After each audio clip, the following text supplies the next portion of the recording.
Muy buenas noches, mi nombre es Yamel Díaz, estoy aquí para actuar como moderadora en la videoconferencia que tiene por nombre Paradigmas en la Educación Superior de la Maestría de Educación Superior, mención Docencia Universitaria de la Universidad Fermín Toro, en la asignatura Problemática de la Investigación del profesor Edín Gotera.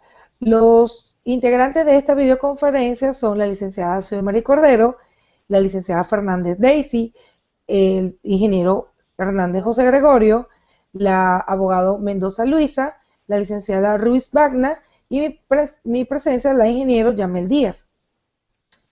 Los puntos a tratar a continuación son los siguientes, o la agenda: paradigma de la educación superior desde el punto de vista científico, las diferentes posturas de los paradigmas latinos, como en el caso de Venezuela.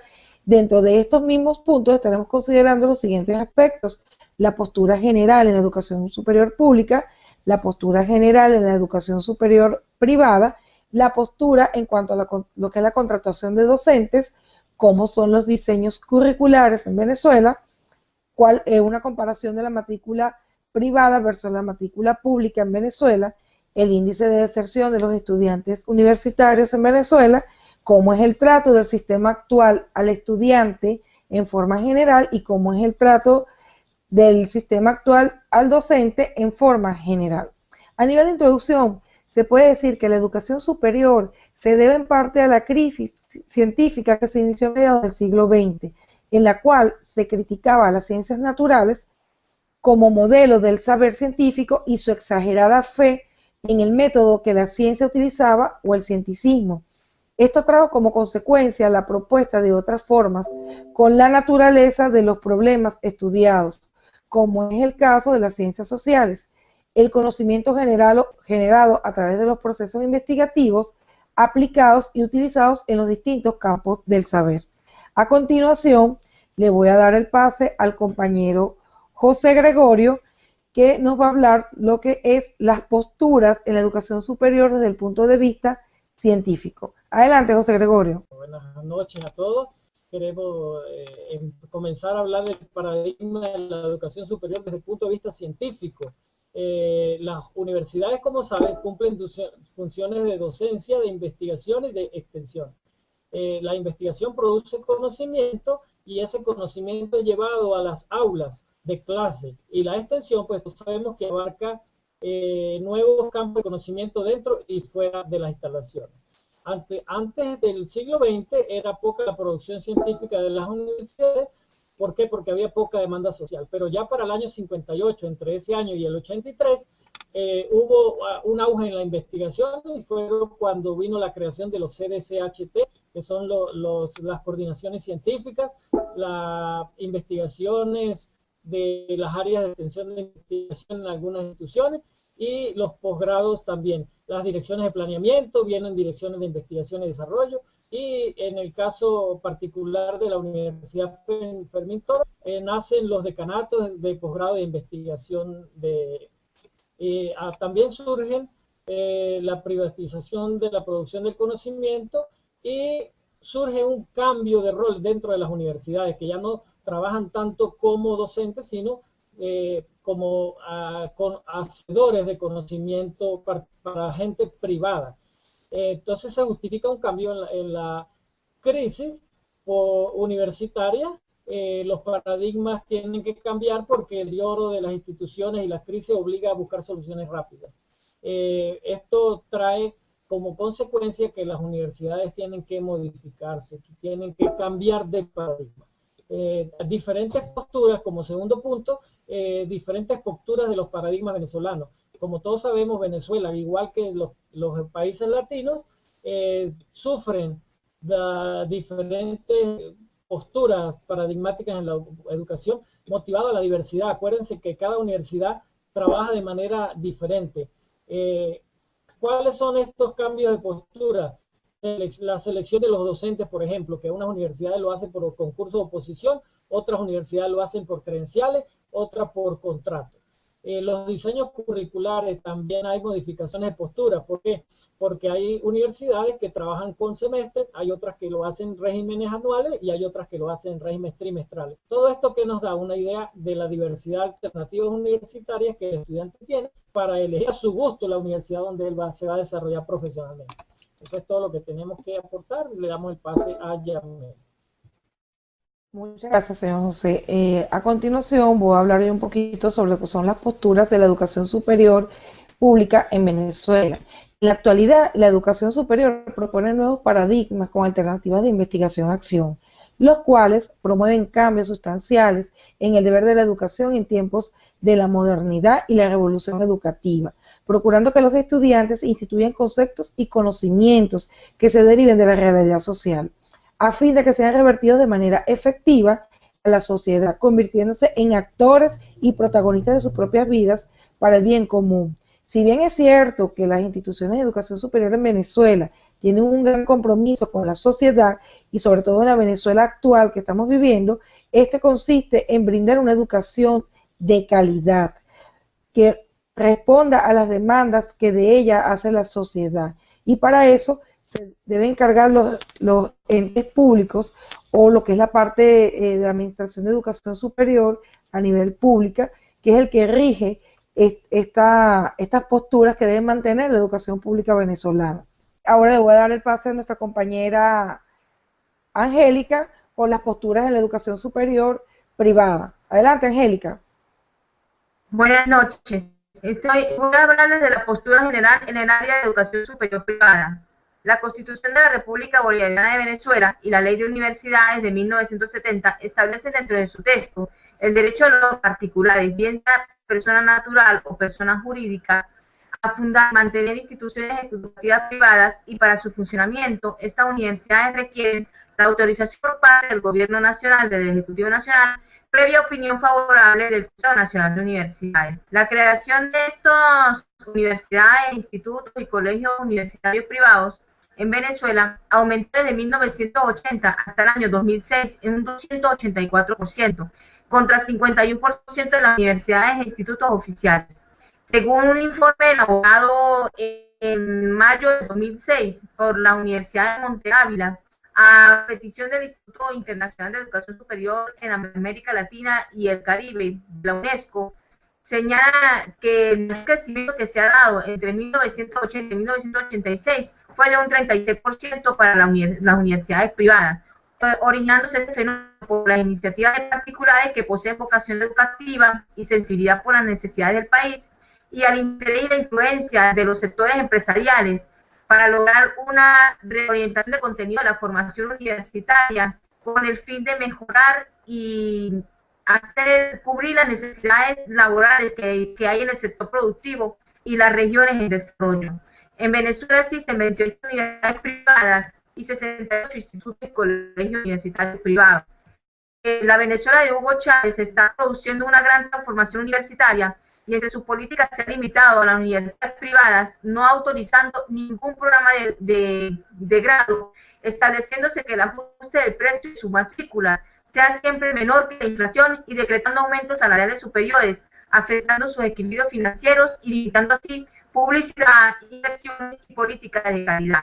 El estudio ya mencionado también se refiere al intento de configurar un sistema de aseguramiento de la calidad de educación superior en Venezuela y propone que se logre el desarrollo de un sistema de evaluación y acreditación de las universidades como vía de autorregulación y mejora de la calidad, además de alcanzar una mayor formación del profesorado y una integración de instituciones privadas a través de proyectos de investigación que realizan los profesores en pro de la política pública del Estado. Esto es todo, ya me pase, nuevamente el pase. A continuación le toca el pase a la señora Daisy con la postura en cuanto a la contratación de docentes y cómo son los diseños curriculares en la educación superior venezolana. Adelante, compañera Daisy. La parte que me corresponde, pues, es la postura en cuanto a la contratación del docente en nuestro país, Venezuela, y se dice que los miembros ordinarios se efectúa de las siguientes modalidades: por contratación por concurso público de oposición, por credenciales, y todos inician con un nivel de instructor, a menos que la naturaleza de su experiencia y de la formación que requiere, pues hace un llamado a un concurso, a una categoría superior. Ahora bien, ¿cómo se clasifican entonces los docentes universitarios en nuestro país? De la siguiente modalidad: instructores, pues asistentes, también tenemos asociados y titulares. Los instructores deben tener un título universitario y son por concurso de oposición, y participan en un escalafón universitario. La otra es el asistente, título de cuarto nivel, de doctorado. También se le hace por concurso de credenciales o de oposición, y también con trabajo de ascenso, dependiendo también de las diferentes instituciones. El profesor asociado debe cumplir con un trabajo de ascenso según las normas que así lo dicta las normativas de la universidad en que se rige. En cuanto a al diseño curricular, entonces decimos que hay las carreras largas y carreras cortas y de posgrado. Las carreras largas, pues debemos ver que cuyo periodo es de 5 a 6 años, para obtener títulos de licenciados, abogados, ingenieros. Y en el caso de medicina, por ejemplo, es de 6 años. En las carreras cortas, en el técnico superior universitario, que también es de 3 años, y se manejan ambas carreras por semestre. Y la parte del posgrado es el nivel profesional. Se dictan un periodo de 2 a 4 años para otorgar títulos de magíster, especialista o doctorado PhD. Este es todo de mi punto. Le doy paso entonces a mi compañera Yamel. Gracias, Daisy. Ahora le doy el paso a la compañera Xiomari, que viene a hacer lo que es la comparación de la matrícula privada versus la matrícula pública y el índice de deserción de estudiantes. Adelante, Xiomari. Muchas gracias, compañera. En la Oficina de Planificación del Sector Universitario, OXU, otorga a todos los recién graduados bachilleres un libro acerca de todas las posibilidades, tanto de carreras como universidades. A nivel nacional se encuentran 331 universidades entre institutos superiores, tecnológicos y toda la variedad que hay de educación superior. A nivel público 331 y a nivel privado 220. Más allá de que la cantidad de universidades públicas sea mayor a la universidad privada, la mayor cantidad de estudiantes se encuentra en las universidades privadas y no en las públicas. Porque al verse a los estudiantes verse filtrados y no poder acceder a la universidad pública, necesitan superarse profesionalmente, porque muchas veces no solamente la obtención de un título y ganarse el honor de poderlo colgar en la pared, sino que además es también un requisito para muchos trabajos tener un mínimo de nivel de estudios, y para lograrlo pues necesitan culminar un estudio, y por el público o por el privado necesitan lograrlo. En cuanto al índice de deserción, en el censo realizado en el año 2011 se manifestó un índice de deserción del 35%, siendo la mayor cantidad de desertores los hombres. Actualmente estamos en una situación de país en la que por la crisis alimentaria, de ingreso salarial, eléctrica, falta de agua potable, las personas están desertando, no solamente de las materias del semestre, sino también de la carrera, porque no lo ven rentable, porque piensan que no van a tener la suficiente dinero para trasladarse hasta la universidad, y eso está afectando a los que no van y a los que asisten también a clase, porque están viendo que el salón de clases estaba un poco vacío. Este ha sido todo mi punto y mi pase a la compañera Yamel. Gracias, compañera Xiomiri. Ahora le toca el pase a Wagner Ruiz. Nos va a estar hablando sobre cómo es el trato del sistema actual del estudiante en forma general y cómo es el trato del sistema actual al docente en forma general. Adelante, Wagner. Buenas noches, compañeros. Como todos sabemos, ya nuestros compañeros anteriormente han dicho que las universidades de educación superior han transitado una serie de transformaciones en lo político, social y económico en el cual está inmerso el país. Eso no escapa del área educativa. Entonces eso nos ha traído como consecuencia que la filosofía de educación, en la parte de docencia, ha tenido que hacer algunas modificaciones.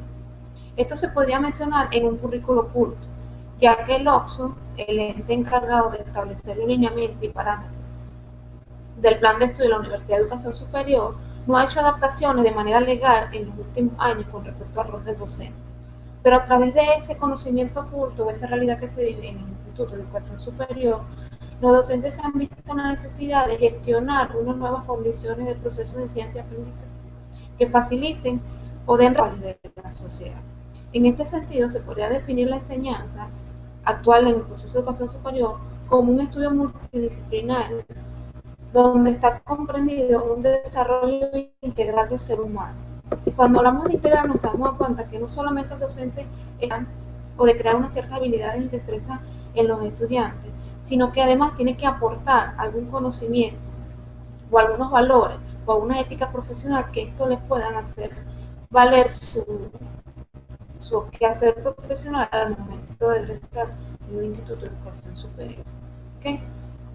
Esto siempre va a estar orientado bajo un aprendizaje interpretativo, es decir, que colaborativo y crítico. El docente tiene que brindar las herramientas necesarias para que los estudiantes tengan la capacidad de desarrollar su conocimiento a través de la autocrítica.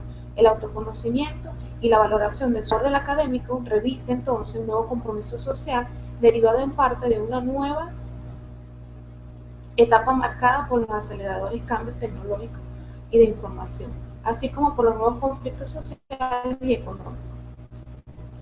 La labor del académico entonces se podría ver como una actitud positiva en el cual todos deben estar inmersos para el desarrollo de nuevos conocimientos y nuevas aplicaciones en el área de enseñanza y aprendizaje. Estas habilidades que el docente va a desarrollar nos lleva entonces a ver qué papel tiene el estudiante en la educación. Si bien es cierto que el docente nos va a proveer a nosotros de unas nuevas herramientas a través de la crítica y el autoconocimiento, conocimiento para el área laboral, el estudiante por su parte debe tener una participación activa en su proceso de aprendizaje para ser el único autor principal de ese proceso de enseñanza. Es decir, que el estudiante debe estar proactivo en ese proceso de enseñanza y tratar en la medida posible de resolver o tratar de las necesidades de su sociedad. Muchas gracias, esta es mi presentación. Voy con la compañera Yamel.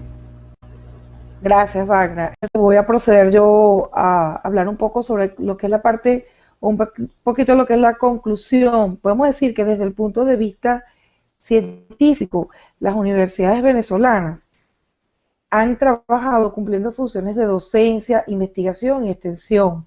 La investigación cumple la función de producir un nuevo conocimiento, nuevos métodos de enseñanza, nuevos paradigmas, así como la docencia se beneficia de dichas investigaciones y las pone en práctica, llevándolas al campo laboral. Impartiendo ese nuevo conocimiento al alumnado y a la extensión, abarca estos nuevos campos del conocimiento dentro de las instalaciones universitarias en áreas fuera del campo universitario. Podemos hablar un poquito también de lo que es la parte de la deserción académica, que es un punto de referencia bastante delicado, ya que perjudica a todo lo que es el campo universitario en Venezuela. Este es un asunto que involucra a todas las carreras. Las causas son tantas como variadas, entre ellas se encuentra la escasez de recursos económicos, mala calidad en la educación, que hacen que el alumnado termine por retirarse de la carrera que está estudiando o de la universidad en la cual está estudiando, pierda el interés por lo que está haciendo. Con esto damos como por concluido nuestra videoconferencia. de los paradigmas de educación superior. Muchas gracias. Buenas noches.